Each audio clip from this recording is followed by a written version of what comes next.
El emperador Trajano alcanzó nuevas cimas de gloria tras derrotar a los dacios, consiguiendo una fortuna en oro y ampliando las fronteras imperiales. El imperio estaba en la cumbre.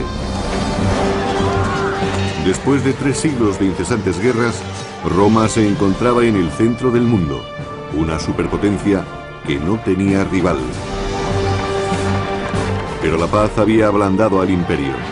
Envuelto en lujo, distraído por los juegos circenses, los romanos tardaron en reconocer la amenaza de una nueva horda bárbara que podía provocar la total destrucción del imperio.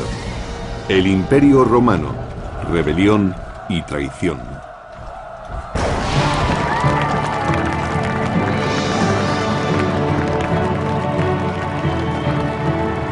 $200 años después de la muerte de Julio César, el imperio se encontraba en un buen momento. La paz y la prosperidad habían proporcionado a Roma una era de oro y plata, algo demasiado bueno. Desde luego la paz les permitió concentrar todas sus energías en el interior, sin preocuparse demasiado por los asuntos militares del imperio. En Roma flotaba un aire de prosperidad generalizada en el que comenzó a cultivarse diferentes tipos de arte. Sin embargo, las consecuencias podrían ser muy negativas. El pueblo romano se acostumbró a la paz y a una vida tranquila. No quería luchar, y su ejército ya no estaba tan preparado como antes. Pero los bárbaros de las fronteras no paraban de realizar incursiones en busca de los puntos débiles en los límites del inmenso imperio. En el año 160 después de Cristo, la frontera se extendía por 3 continentes. 400.000 soldados protegían los 50 millones de personas que tenían la suerte de vivir en ellos. En Roma, los 2 jóvenes herederos del trono imperial llevaban una acomodada vida en el palacio de su padre. Se trataba de Marco Aurelio y de Lucio Vero. Procedentes de 2 familias aristócratas diferentes, fueron adoptados de niños por el emperador Antonino Pío, que no tuvo hijos varones. Según el historiador del tercer siglo, Casio Dio, los príncipes eran muy diferentes. Marco era de salud frágil y dedicaba gran parte de su tiempo a las letras. Lucio, por su lado, era más joven y vigoroso. El espíritu libre de Lucio Vero y sus escándalos sorprendían con frecuencia a los romanos. En contraste, el intelectual Marco Aurelio se tomaba muy en serio su posición. Marco Aurelio fue criado y educado para gobernar más tiempo que cualquier otro emperador en la historia de Roma. De los 2 hijos adoptivos del emperador Antonino, uno era su claro favorito, el estudioso Marco, al que le concedió su más preciada posesión, su hija Faustina, lo que convirtió a Marco en su heredero principal.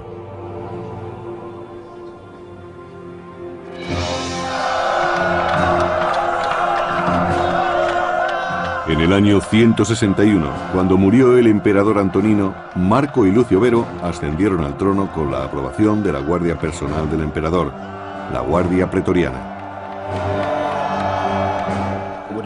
Debió de resultar muy fácil para la Guardia Pretoriana aceptar a los 2 jóvenes como emperadores. De todos los soldados de Roma, ellos eran los que custodiaban el palacio, y por lo tanto habrían tenido contacto con los 2 príncipes durante muchos años. Para reforzar sus vínculos con la Guardia Pretoriana, les hicieron un generoso soborno. Les dieron una paga equivalente a varios años de salario de un guardia. Marco y Lucio Vero iban a necesitar la lealtad del ejército romano, pues la guerra acechaba en el horizonte. En el este, los partos invadieron Armenia, aliada de Roma, convirtiendo a Siria en vulnerable a sus ataques.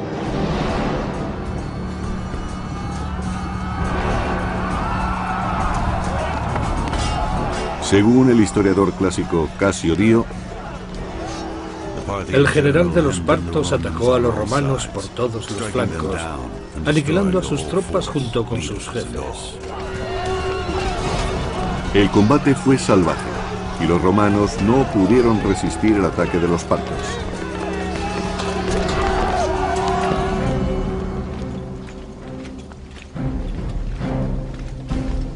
En el año 162, Roma no tuvo más remedio que enviar sus tropas a la guerra. Por primera vez en 2 generaciones, un emperador, Lucio Vero, dirigía al ejército. Mientras tanto, su hermano Marco Aurelio permaneció en Roma. Realmente ninguno de los dos tenía experiencia militar. Marco, que era el mayor de los 2 emperadores, mandó a Lucio Vero al este para contener la amenaza. Vero partió de Roma y estableció un cómodo cuartel general en Antioquia, lejos del frente de batalla. Vero, o al menos sus burócratas, estaba en comunicación constante con sus militares en el campo de batalla. Realmente fue un líder ausente, pero su estrategia daría resultado si tenía buenos jefes militares. Afortunadamente para Vero, durante la campaña en Siria contó con uno de los mejores generales de su generación, Avidio Casio. Avidio había participado en política durante mucho tiempo, pero la guerra demostraría ser su principal talento. Era un general de origen sirio muy experto y tenía contactos con la nobleza de Oriente. Vero se limitó a permanecer en Antioquía dando fiestas mientras Avidio dirigía la campaña.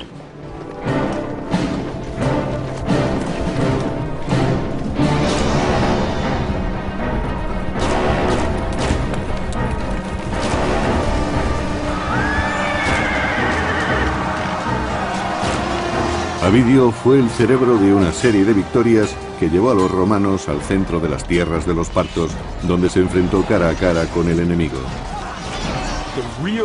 El secreto de los soldados romanos era que combatían cuerpo a cuerpo.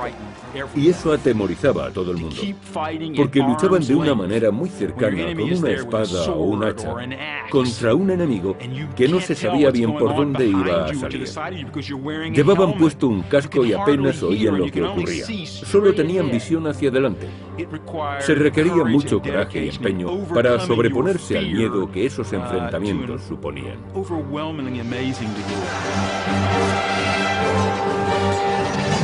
A lo largo de los siguientes 3 años, Avidio y sus tropas arrasaron brutalmente Partia.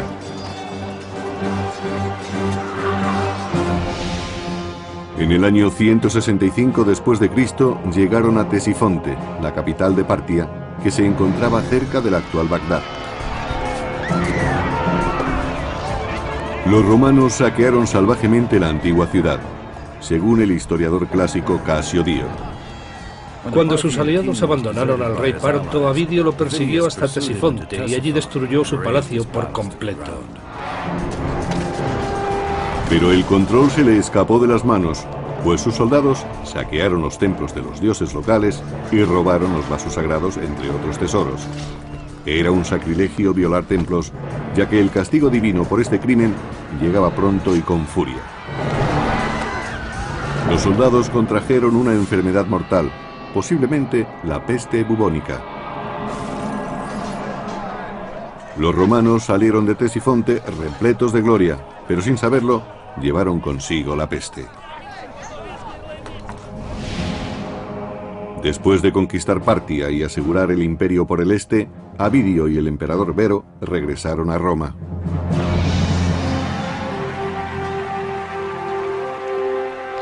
La ciudad les rindió honores por tan gloriosa victoria organizando un magnífico desfile, fiestas públicas y combates de gladiadores. Todo formaba parte de un espectáculo conocido como triunfo. Miles de personas acudieron a ver desfilar al ejército, agitaban banderas, les arrojaban flores y les vitoreaban. Tras las tropas seguía una inmensa exhibición de cautivos, botín y montones de armas capturadas. Fue una demostración de triunfo grandiosa. Tras meses de preparación y al costo de una pequeña fortuna, el triunfo resulta a veces una experiencia para toda la vida. Vero lo celebró con su nueva esposa, Lucila, hija de su hermano y coemperador Marco.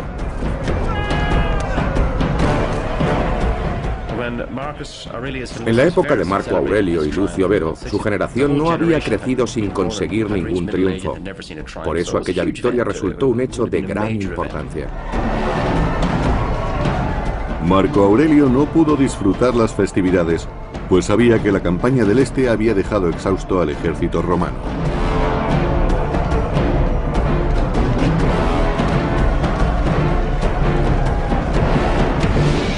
Mientras Roma festejaba su victoria, unos bárbaros se preparaban para atacar las reducidas defensas de la frontera norte del imperio.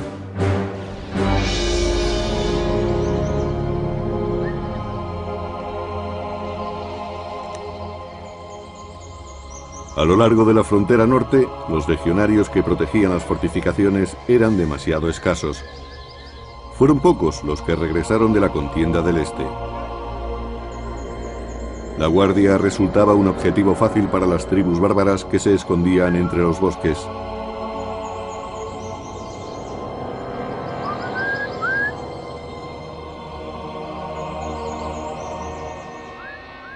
La capacidad combativa de los germanos había aumentado muchísimo, comparada con la que tenían en su primer encuentro con los romanos en el siglo II a.C.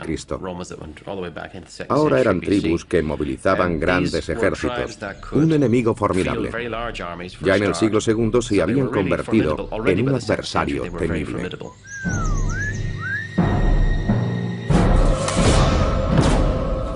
En los límites del imperio, las escasas tropas de Roma estaban condenadas. Los oscuros bosques de Germania iban a ser su tumba.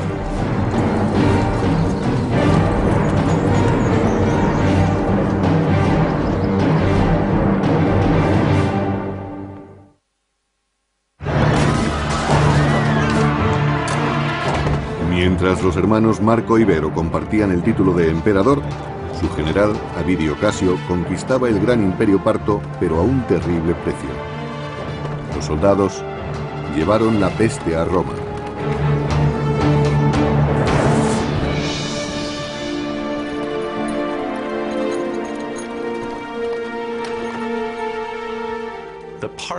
La guerra contra los partos sostenida por Lucio Vero, el hermano adoptivo de Marco Aurelio, pareció ser la causante de una peste que invadió la cuenca mediterránea y que provocó una inmensa mortandad en todo el imperio romano. Durante el reinado de Marco Aurelio, pereció un elevado porcentaje de romanos. Las estimaciones oscilan entre el 10 y el 25%. Debió resultar mucho peor en los grandes centros de población, donde los muertos tuvieron que ser enterrados uno encima de otro.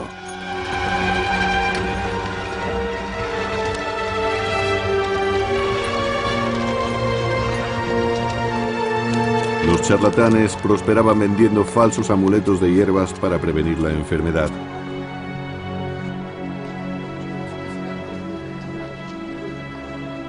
Decían que la peste era un castigo de los dioses por haber saqueado los templos de los partos.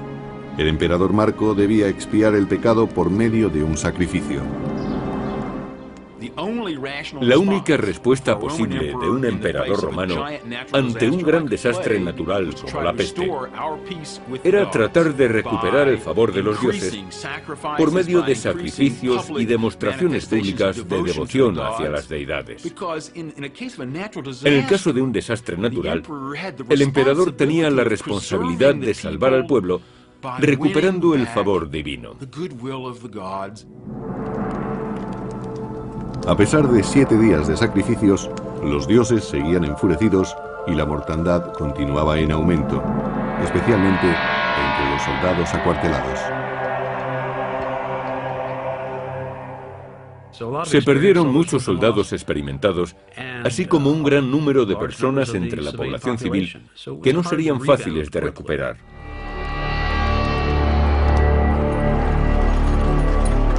Herido, el imperio se estaba debilitando. Mientras, sus enemigos se preparaban para asestarle un golpe mortal. En el año 167, 6.000 bárbaros germanos cruzaron el Danubio e invadieron la provincia romana de Pannonia. Saquearon a los desprotegidos provincianos, asaltando pueblos y capturando cientos de rehenes. Algunos bárbaros quisieron apoderarse de suelo romano. No sabemos si se trataba de una incursión o si querían emigrar, pues muchas tribus conocían las ventajas de la civilización romana y querían aprovecharse de ellas. Las incursiones fueron frecuentes y a Marco Aurelio le resultó difícil movilizar sus tropas para mantener el orden. Durante varios días de agonía, los bárbaros atacaron la indefensa provincia de Pannonia. Las legiones romanas estaban demasiado lejos y dispersas por la vasta frontera imperial. Cuando llegaron los legionarios, los feroces germanos casi los aniquilan. Creo que muchos habían imitado el estilo e incluso habían capturado equipo romano. El ejército germano de tiempos de Marco Aurelio debía de ser un enemigo formidable. Cuando la primera oleada empezaba a flaquear, acudieron más soldados romanos desde otros puntos de la frontera. Su sincronizado ataque de caballería, junto con tropas de infantería, forzó a los bárbaros a retirarse.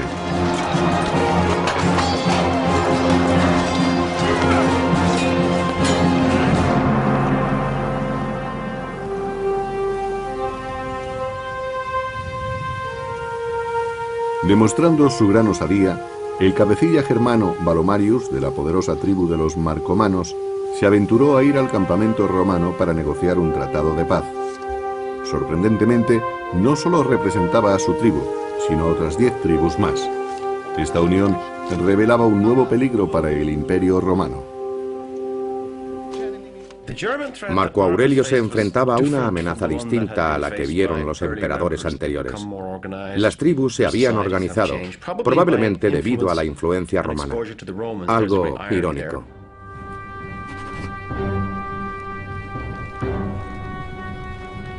Alarmado por la amenaza de los bárbaros, Marco Aurelio se dirigió a Pannonia. Sin tener experiencia en el combate, Marco tuvo que confiar en el general pompeyano para que le ayudara a conquistar la gloria. Durante siglos, los germanos habían realizado incursiones a través del Danubio para robar ganado, esclavos y bienes. ¿Por qué Roma quería ahora organizar una expedición de castigo contra aquellos bárbaros? En mi opinión, Marco Aurelio quería participar en una operación militar de cierta envergadura para mejorar su imagen en Roma. Aunque el hermano de Marco, el emperador Lucio Vero, también se unió a la campaña, estaba ebrio y no se encontraba bien.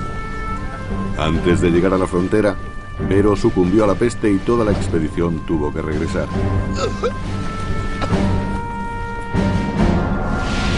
Marco regresó a Roma con el cadáver de su hermano, abandonando la frontera del norte a manos de la creciente amenaza bárbara.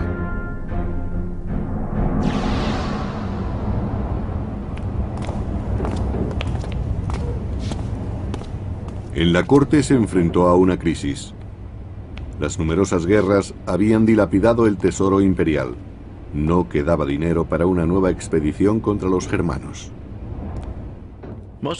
La mayoría de los oficiales debía ser lo suficientemente rica como para que la ausencia de una paga no tuviera gran importancia. Pero los soldados vivían al día y si no había conquistas, no había botín. Marco Aurelio recurrió a medidas extremas de acuerdo con la historia augusta. Marco subastó su propio mobiliario imperial. Vendió copas de oro y cristal, incluso los vestidos de seda con pedrería de su mujer. Es como si la familia real británica anduviera mal de fondos y subastase las joyas de la corona para conseguir dinero. A esto lo llamaría un trabajo de relaciones públicas, porque no se puede conseguir dinero para financiar una guerra vendiendo vajillas, que es más o menos lo que hizo el emperador. Sin embargo, demostró que estaba dispuesto a hacer un sacrificio personal para el bien común. El mismo tipo de sacrificio que los americanos hicieron comprando bonos de guerra durante la Segunda Guerra Mundial.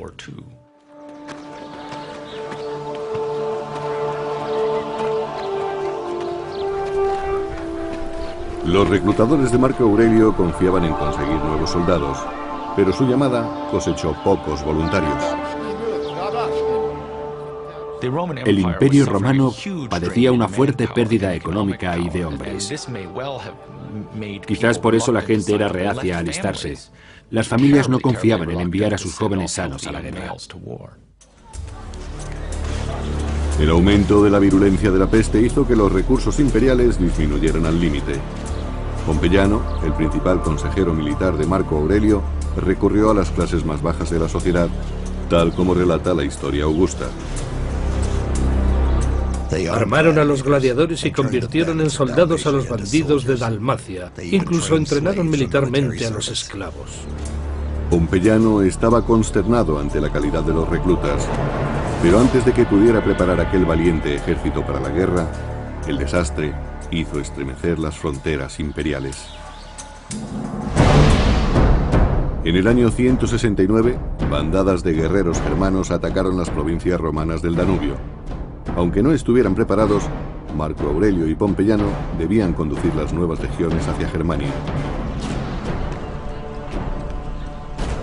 Combatiendo en terreno bárbaro, el inexperto ejército romano estaba en clara desventaja. Los germanos consiguieron que los romanos cruzaran el Danubio y lucharan en los bosques, donde sabían que no podían formar de la manera a que estaban acostumbrados y ni siquiera podían usar sus armas arrojadizas pesadas con efectividad. Por eso los germanos les llevaban ventaja y con frecuencia los derrotaron.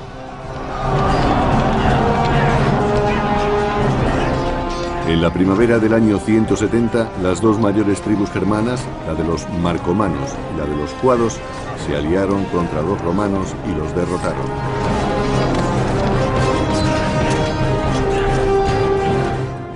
Marco Aurelio era alguien especial, pero ¿eso quería decir que era un buen líder? ¿Podría conducir efectivamente a sus tropas en el combate? El historial militar de Marco Aurelio hasta entonces no había sido muy bueno. La primera gran batalla del emperador se tradujo en la masacre de 20.000 romanos, la peor derrota de Roma desde hacía un siglo. Marco Aurelio dirigió fallidamente su primer ejército contra los germanos, pero todavía le aguardaba un nuevo desastre, esta vez en la retaguardia. Mientras se encontraba estancado en el Danubio, otras tribus germanas se adentraron en Italia.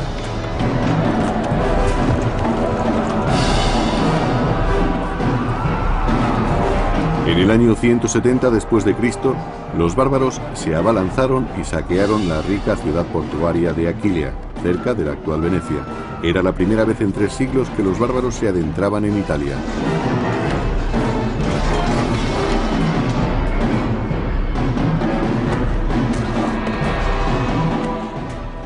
Eran fieros, crueles y probablemente trajeron a la memoria imágenes de cuando los galos invadieron Roma en el siglo IV a.C., así como las amenazas de los cimbrios y teutones de finales del siglo II a.C. Los romanos temían particularmente las incursiones de tribus bárbaras en Italia. Con Roma sumida en el terror, Marco Aurelio debía actuar rápidamente para vencer a sus enemigos de una vez por todas. Se desplazó con su ejército a lo largo del Danubio y se preparó para invadir las tierras de los marcomanos.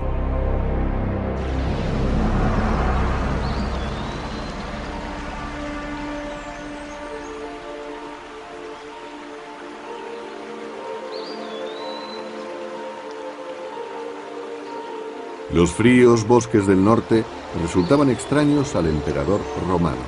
Solo y lejos del único hogar que había conocido, se adaptaba mal a la dura vida del ejército. Su salud empeoró. Sabemos que el antiguo y famoso médico Galeno trató personalmente a Marco Aurelio durante un tiempo. Le preparaba una medicina que debía tomar todos los días, tanto para curar sus enfermedades como para prevenir otras. En particular la peste, que seguía haciendo estragos entre sus tropas. Con la muerte fija en su mente, Marco Aurelio escribió sus pensamientos más íntimos en un diario conocido como Las Meditaciones, que se sigue publicando en la actualidad y que nos muestra a un hombre que lucha contra su suerte. No te comportes como si fueras a vivir 10.000 años. La muerte pende sobre ti. Mientras vivas y puedas, compórtate como un hombre decente. La filosofía le enseñó una manera de enfrentarse a la crisis y a los terribles problemas que diariamente tenía que resolver en el Danubio. La soledad de los bosques germanos era muy diferente del caos y la sangría a la que Marco se enfrentaba en el campo de batalla. Organizó una serie de incursiones contra las tierras de las tribus más peligrosas, los sármatas, los cuados y los marcomanos.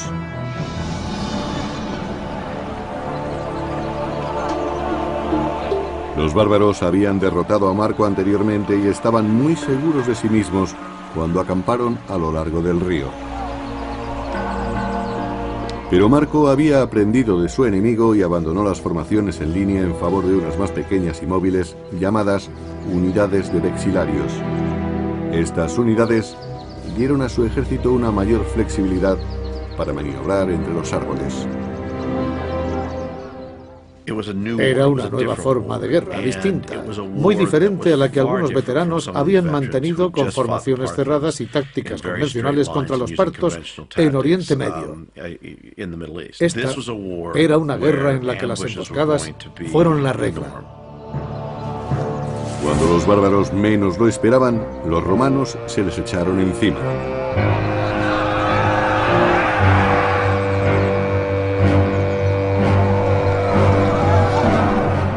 En el centro de un combate, el soldado romano se encontraba en una situación muy peligrosa, en la que tenía que administrar la adrenalina que le permitiría luchar.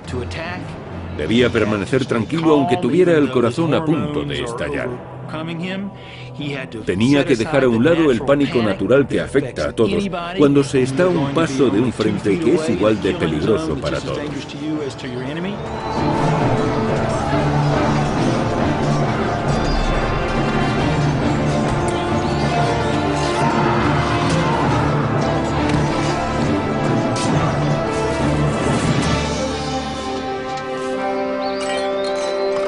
Al final, el enfermo e inexperto Marco Aurelio pudo conseguir una victoria en suelo germánico.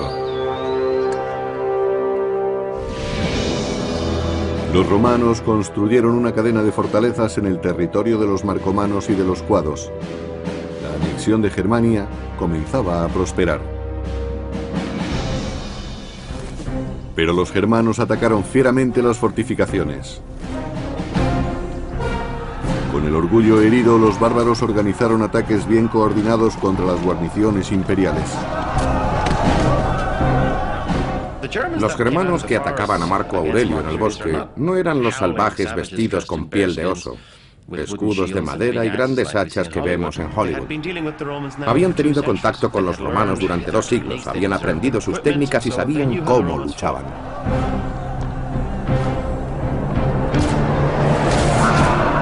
Si conseguían abrir una brecha en las fortificaciones, los romanos sabían cuál sería su suerte. Pero en los fuertes, Marco Aurelio visitaba a sus hombres alentándolos y exponiéndose al mismo peligro que ellos. Debía conocer muy bien el alcance de su responsabilidad, algo que aprobamos totalmente. Si tenía que enviar a sus hombres a la muerte en combate, debía estar con ellos e interesarse por la campaña. Cuando la situación se tornaba más crítica, Marco Aurelio recurrió a los dioses paganos, ofreciéndoles sacrificios y pidiendo su ayuda contra las hordas germanas. Y ellos le contestaron con un milagro, según la historia augusta, escrita en el siglo IV. Firme en la tierra, oró a los dioses y pidió que un rayo cayera del cielo contra sus enemigos. Por supuesto, los bárbaros consideraron que el rayo era un mal presagio y que los dioses favorecían a los romanos. Debido a esa creencia, tuvieron que enfrentarse a una situación muy difícil. En las mismas puertas de la fortificación, los aterrorizados bárbaros rompieron filas y huyeron. Los romanos se habían salvado. Asombrados, los soldados de Roma vitorearon a Marco Aurelio y le dieron un nuevo título, Germánico, el conquistador de Germania. Con mucha perseverancia, disciplina y milagros, según algunos, el emperador Marco Aurelio consiguió ventaja en su lucha por la conquista de Germania.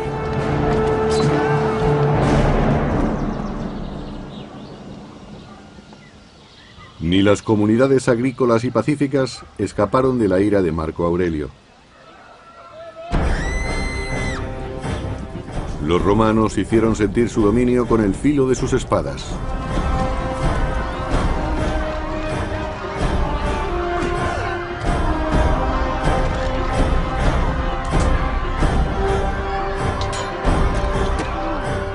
Muchas de las guerras contra los germanos acabaron en genocidio. Los romanos atacaban las poblaciones arrasándolo todo y llevándose a mujeres y a niños para venderlos como esclavos. También cortaban la cabeza a los enemigos para obtener recompensas. Los romanos celebraron aquel terrible conflicto erigiendo un gran monumento conmemorando las campañas germanas de Marco Aurelio, la Columna Aureliana. La columna aureliana recordaba una campaña brutal y horrible que el emperador mantuvo para la seguridad del pueblo. Tuvo un coste enorme y no resultó agradable. En las tierras de las tribus germánicas, Marco Aurelio creó dos nuevas provincias romanas, Marcomania y Sarmatia. Pero justo cuando la situación parecía estabilizarse, llegaron noticias alarmantes desde un lugar inesperado, Egipto.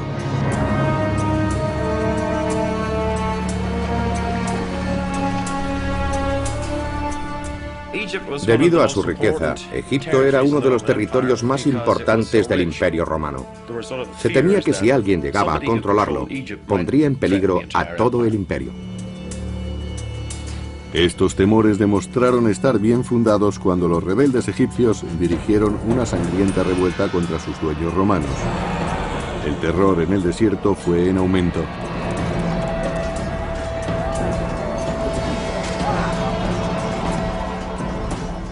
Desde luego se trataba de un asunto grave al que había que atajar rápidamente. Egipto era un gran suministrador de grano al imperio, y quien controlara aquel país podría interrumpir el suministro de alimentos al pueblo de Roma. Por eso presionaron al emperador para que resolviera la situación. En el año 174, Marco Aurelio recurrió a Siria, donde tenía estacionadas 3 legiones, y las envió a Alejandría, Egipto. A la cabeza del ejército vengador marchaba uno de sus amigos más antiguos y en quien más confiaba, Avidio Casio. Marco Aurelio eligió a un general famoso y de éxito, Avidio Casio, para que ejerciera el mando superior en la mitad oriental del imperio, por encima de los gobernadores provinciales.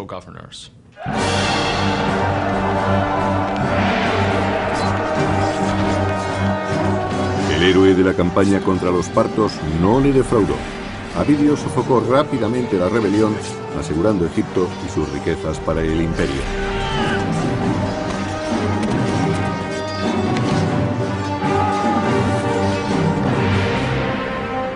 Pero en la frontera norte de Roma, Germania, el enemigo resultaba mucho más esquivo. La campaña de Germania parecía no acabar nunca. Se conseguían progresos, pero cuando se sometía a una tribu, otra se rebelaba 100 kilómetros río arriba y había que enfrentarse a ella. Durante 7 años, Marco Aurelio había combatido a los bárbaros en los densos bosques del norte, hasta que su salud empezó a declinar.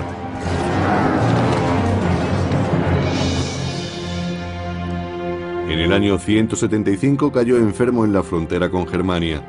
Tanto si fue a causa de la peste o de úlceras, su muerte parecía inminente. Su enfermera y esposa Faustina había vivido junto a él durante 20 años y ahora empezaba a preocuparse por su propio futuro. Para las emperatrices o princesas estaba claro el destino que les aguardaba si su hombre moría, caía en desgracia o era depuesto. Su esperanza de vida junto con la de sus hijos se podía contar en minutos.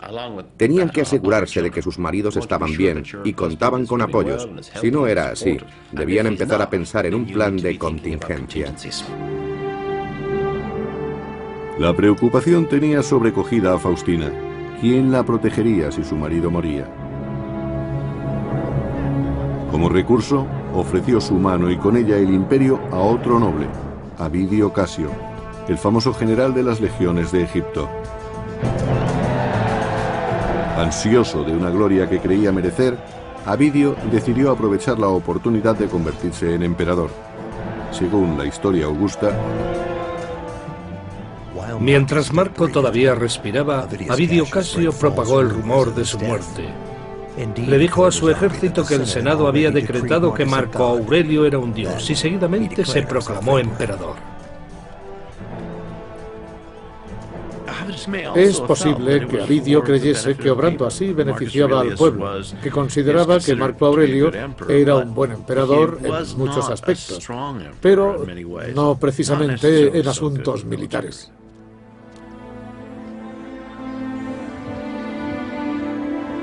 Cuando Avidio reclamaba el trono, Marco Aurelio se recuperó de su enfermedad, lo que provocó una situación imposible entre los dos hombres.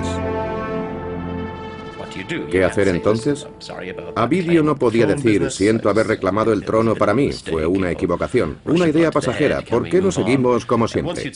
Cuando se ha dado un paso así para ser emperador, siempre se es sospechoso de traición. Por diversos motivos, representaba una seria amenaza para Marco Aurelio. Avidio Casio era un gran general al frente de un número importante de soldados. Avidio quería llevar sus tropas a Roma para asegurar su posición.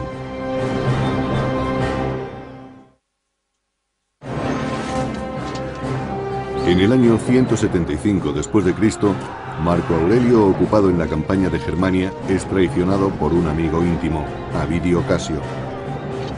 Sorprendentemente, Avidio había sido incitado por la misma esposa de Aurelio para que reclamara el trono.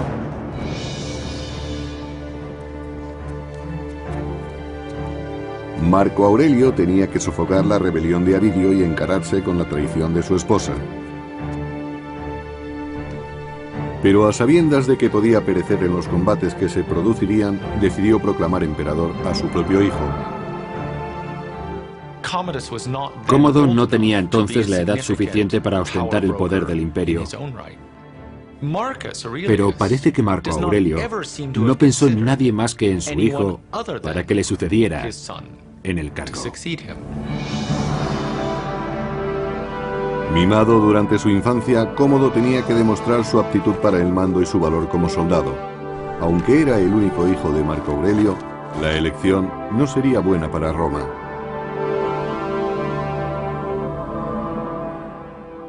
¿Por qué tuvo que elegir a Cómodo? Pues porque era su hijo y así pensaban las familias aristocráticas romanas. A lo largo de muchas generaciones, la alta clase senatorial y los aristócratas romanos mantuvieron la costumbre de promocionarse a sí mismos.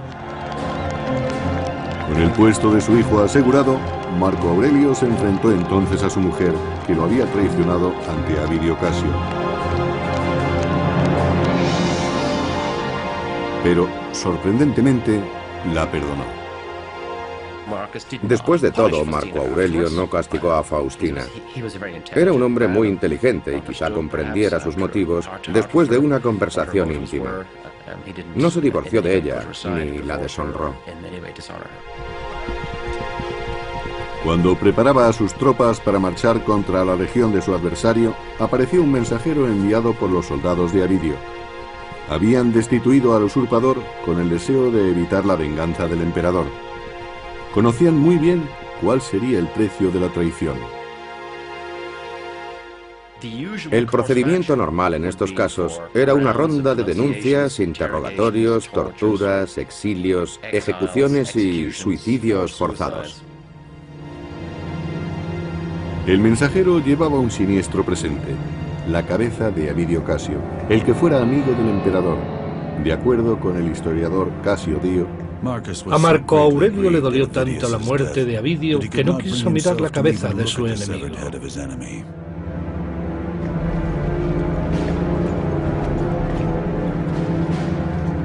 La rebelión había terminado y Marco Aurelio podía reanudar el gran proyecto de su vida: someter a los bárbaros germanos de una vez por todas. La rebelión había interrumpido su campaña. Por ello tuvo que redistribuir recursos, soldados y dinero, y eso habría ocasionado graves trastornos en sus planes. Los bárbaros aprovecharon aquellas distracciones. En el año 178, Marco Aurelio envió legionarios al Danubio para enfrentarse a una banda de rebeldes cuya violencia había ido en aumento. Era sobrecogedor enfrentarse a aquellos bárbaros que eran más altos, gritaban y olían mal. A veces los romanos recurrían a la bebida para calmar los nervios e ir al campo de batalla. Marco Aurelio debía someter a sus enemigos o sus duros años de trabajo en la frontera no habrían servido para nada.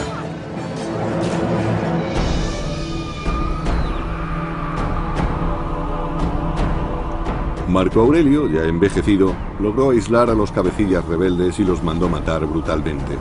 Creía que con otra campaña más acabaría con el conflicto. Las guerras de Marco Aurelio contra los germanos duraron demasiado tiempo.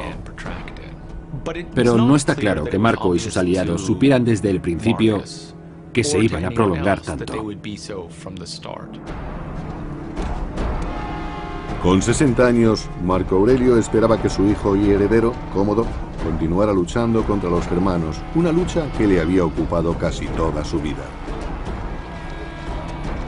Marco Aurelio había educado a su hijo y lo había llevado en su campaña, pero era demasiado joven.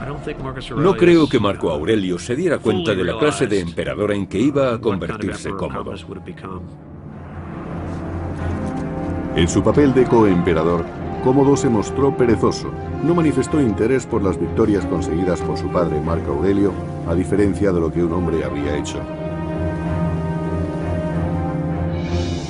Sin embargo, estuvo al lado de su padre, el emperador, cuando éste murió finalmente, debido quizás a la misma peste que había llevado a su hermano a la tumba.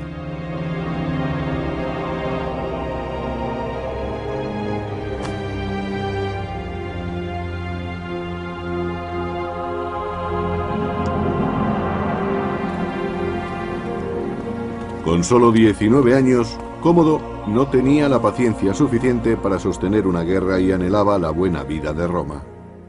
Cómodo no tenía ni el liderazgo ni la visión de su padre, y quiso terminar rápidamente con las largas campañas del Danubio. Una medida que fue muy perjudicial para Roma. Con tratados frágiles y unas reducidas guarniciones, Cómodo, el nuevo emperador, abandonó Germania, desperdiciando 13 años de sangrienta lucha para regresar a la plácida vida de Roma.